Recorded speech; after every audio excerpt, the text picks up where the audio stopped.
የእናቶችን ቀን ለማክበር ለማሰብ እነሳና ብዙም ሳልገፋበት የአባቶች ቀን ሐሳቤን ይወስደዋል ወይም ያሳዝነኛል መሰለ።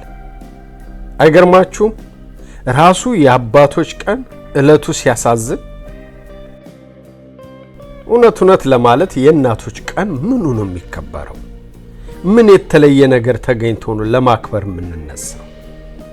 እናት መሆናቸውን ለፍቅር፣ ለትዳር፣ ለቤት፣ ለማህበረሰብ፣ ለሀገር መሰረት መነሻ መሆናቸው ያለነሱ ምንም ነገር መሆን ባለመቻሉ አስፈላጊ መሆናቸው የትኛውን ነው ማከብረው? ቆይ ሌላው ይቅርና የራሴን ልንገራችሁ። እናቴን መቼ ለአንድ ቀን፣ ለአንድ ሰዓት፣ ለአንድ ደቂቃ ረሳኋትና በዓል ብዬ ሳር ጎዝጉዤ ቄጤማ ቀጥፌ ርችት አስተኩሼ ላክብራት? መጀመሪያውን መቼ ዘነጋኋትና ላስታውሳት? መጀመሪያውን መቼ ራቀችኝና ላቅርባት? በሆዷ አርግዛኝ እንደከረመች በልቤ ይዣት እኖራለሁ። ሳትረሳኝ ኖራ እንዳለፈች ሳረሳት ኖሬ ያልፋለሁ።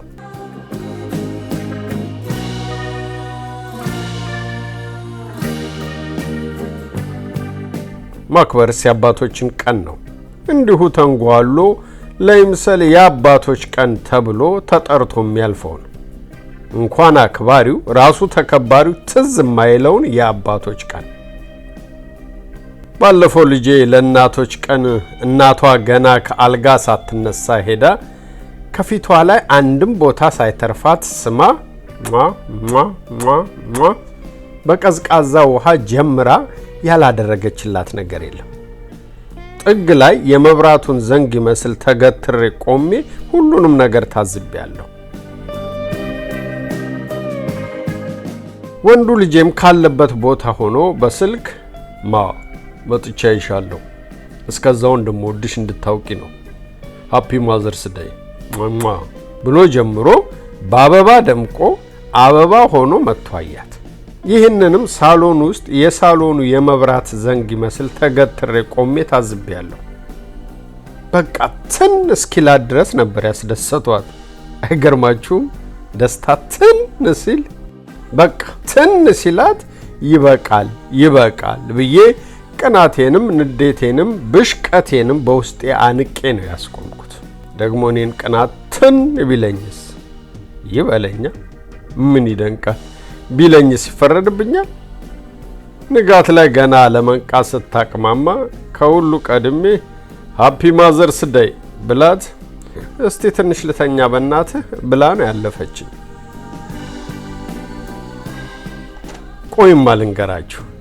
ይቺ ሴት ልጄ ባለፈው እናቷን ጀርባ ስታሽ፣ እግር ስታጥብ፣ ጥፍር ስትከረክም የነበረችው በቃ ለእናቷ በእናቶች ቀን እንደዚህ ከሆነች ለእኔም በአባቶች ቀን ቢያንስ ግማሹ ባይሆን ሩቡ ይደርሰኛል ብዬ ተስፋ አድርጌ ነበር።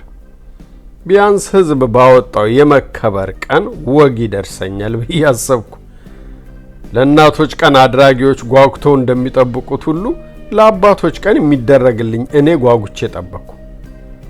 የሁላችንም አባቶች ዕጣ ፈንታ ይመስለኛል። ታዲያ ያላችሁ ልጄ በእለቱ ዳድ እፈልግሃለሁ ስትለኝ ተመስገን አምላኬ ለዚህ ወጋ በቃኸኝ፣ ቢያንስ ከሚስቴ ያጣሁትን ምስጋና ከልጄ ላገኝ ብዬ በውስጤ ባክሽ ገብቶኛልን እያሰብኩ በቀጠሮ ሰዓት ጠበቅኳት። ያው እንደምትገምቱትና እንደተለመደው ባሎችም እንደሚገባን ሚስቴ የሴት ዕድር አለብኝ ብላ ወጥታለች። ደግሞ የሚያናድደኝ ነገር ሁሌ በአባቶች ቀን የሴት ዕድር ለምን ስብሰባ እንደሚኖራቸው ነው። ቀኑ የኛ፣ የሚሰበሰቡት እነሱ። እናም ልጄ መጣች። እጇ ላይ ምንም ነገር አይታየኝም። የአበባ ተስፋዬን ጣልኩና ፖስት ካርድ አለምኩ። ያንንም የሚመስል ምንም ነገር የለም። እንዴት ነው ነገሩ? የኔንም ጥፍር ልትቆርጥ አስባ ነው ወይስ ጀርባዬን ማሳጅ ልትሰጠኝ? ወዲያው ግን በቅርቡ ሀገር ቤት ከአክስቶቿ ልጆች ጋር ስለ ወርቅ ስታወራ የነበረው ትዝ አለኝና ተስፋ ያንሰራራ። ተመስገን ወግ ደርሶኝ ሀብል አንገቴ ላይ ላጠልቅ ነው። ምን ይሳነሃል ብዬ በውስጤ ጸለይኩ። ከሆነ መቼም የማይረሳ የአባቶች ቀን ነው የሚሆነው። አባትነት ይለምልም፣ የአባቶች ቀን ይለምልም እያልኩ በተስፋ ጠበቅኩ። ልጄ በጣም ትሁት ሆና ቀረበችኝና ጉንጬን ሳመችኝ። አንድ አልኩ። ዳዲ እንኳን ለአባቶች ቀን አደረሰ አለችኝ። ሁለት አልኩ። ግን ፍራቻ ብጤ ያየሁባት ስለመሰለኝ ግራ ገባ ብሎኛል። ዳዲዮ አለችኝ በልጅነቷ እንደምትጠራኝ። ዳዲዮ ሆነ ብዬ ነው በዛሬ ቀን ላነጋግር የፈለግኩት። አንዳንድ ጉዳዮች አእምሮዬ ውስጥ ይመላለሳሉ አለች። እኔም ተስፋ ቆርጬ ስጦታ ሳይሆን ስብሰባ እንደተጠራሁ አረጋገጥኩ። ብዙ ጊዜ ስታወራ ትጮኻለህ፣ አታዳምጠንም። እባክህ ቀስ ብለህ በመረጋጋት ተናገር። ብስጭትጭት አልኩ።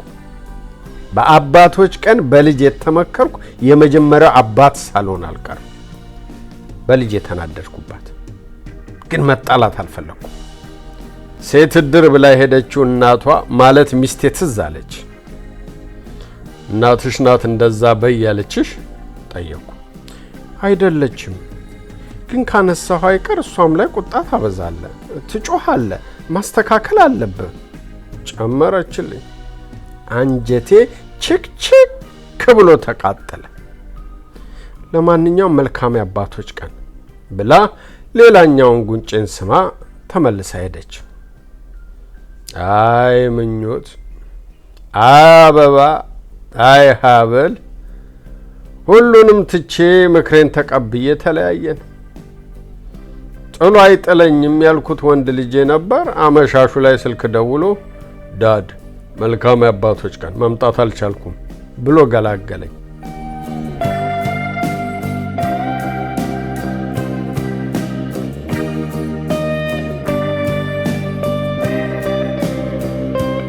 እንግዲህ እኔ እንዲህ ነው የአባቶችን ቀን ማከብረው። ምን በበደልን? ምን ባጠፋን? ቆይ ግን ልጆች በመወለዳቸው ላይ ድርሻ አልነበረንም? ቢያንስ ዘር አላዋጣንም? መሬት ብቻውን ማለቴ አፈር ብቻውን ምርት ይሰጣል? በማሳደጉስ ላይ ድካማችን እንዳህያ የሚያይልን እየጠፋ እንጂ ብዙ አይደለም? ታዲያ ለምንድነው የእናቶች ቀን ደምቆ የአባቶች ቀን እንደ ግንቦት 20 የጥቂቶች በዓል ብቻ የሚሆነው? ለማንኛውም እኛ ወንዶች በተለይም አባቶች ስብሰባ ያስፈልገናል። ከፈለግንም ስብሰባውን ወደ እድር ካሻንም ወደ ፓርቲ መቀየር ሳይጠቅመን አይቀርም። የአባትነት ማንነት አስመላሽ ወይም የአባትነት አስፈላጊነት አስገንዛቢ አአአ ማቋቋም ይኖርብናል። አአአ ፓርቲ።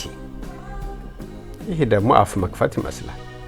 እሱ ደግሞ ለስድብ ያጋልጣል።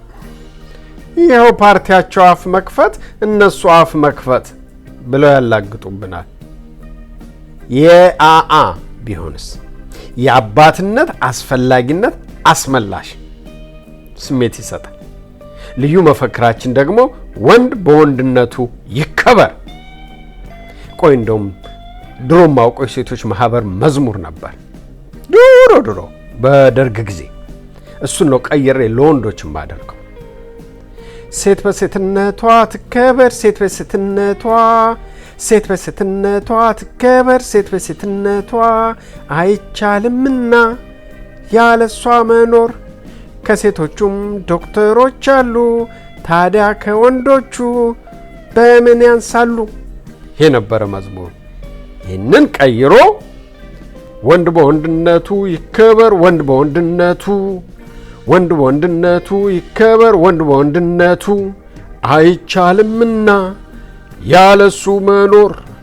ከወንዶችም መልካሞች አሉ፣ ከወንዶችም ደጋጎች አሉ፣ ታዲያ ከሴቶቹ በምን ያንሳሉ? ወደፊት